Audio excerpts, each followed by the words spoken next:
Hello everyone, good morning সবাইকে। আমার নতুন একটি ব্লগে তোমাদের সকলকে জানাই স্বাগত। তো সকালে এই যে ফ্রেশ হয়ে চা খেয়ে নিয়েছিলাম, দিয়ে ছেলের খাবারটা তৈরি করে ওকে খাইয়ে নিয়েছি। এখন বাজে প্রায় 12টা, আর ছেলেকে এই যে টিউশনে দিয়ে চলে এলাম। তো আজ থেকে প্রথম ওর টিউশন, তাই এই যে দিয়ে এসেছি। আমি তো ভাবছিলাম হয়তো খুবই কান্নাকাটি করবে, পড়তে চাইবে না। তো যাই হোক, ও কোনো কান্নাকাটি করেনি, বেশ বসেছিল।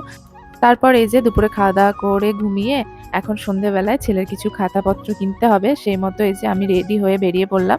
তারপর এই যে সমস্ত জিনিস কেনা হয়ে গেছে। এবার চলে আসলাম ওই যে ফাস্টফুডের দোকান। তো সত্যি কথা বলতে সন্ধ্যেবেলায় কিছু খেতে মন হয়। তো যখন এসেইছি কিছু কিনে নিয়ে যাই। আমার তো সেরকমভাবে বেরোনো হয় না। তো দেখলাম সামনে চাউমিন, পকোড়া অনেক কিছুই হচ্ছিল। তাই ভাবলাম আজকে একটু চাউমিন নিয়ে যাই। বাড়িতে বানিয়ে তো প্রায় খাই। আজকে একটু দোকানে খাই। দোকানের মতো করে তো আমরা নিজেরা বাড়িতে বানাতে পারি না। তো যাই হোক, তো এই যে চাউমিন নিয়ে বাড়ি চলে এসেছি। তখন বাবা বলল একটু চা করে দিতে। সে মতো এই যে চা বসিয়ে দিয়েছি। চলো এখন বাবা-মাকে দিয়ে আসি। তারপরে এই যে চাউমিন নিয়ে আমি আমার ছেলে বসে পড়লাম। আর এই যে ছেলেও খেতে ভালোবাসে, আর আমারও ভীষণ ভালো লাগে। আর আমার ভাইকে ফোন করলাম, সেও আসলো। দিয়ে ৩ জনে একসঙ্গে খাওয়া-দাওয়া করলাম। তো আজকের ভিডিওটা আমি এখানে শেষ করছি। কেমন লাগলো অবশ্যই কমেন্টে জানাবে। আর এইভাবে আমার পাশে থাকবে। সবাই সুস্থ থেকো, ভালো থেকো। সবাইকে টাটা।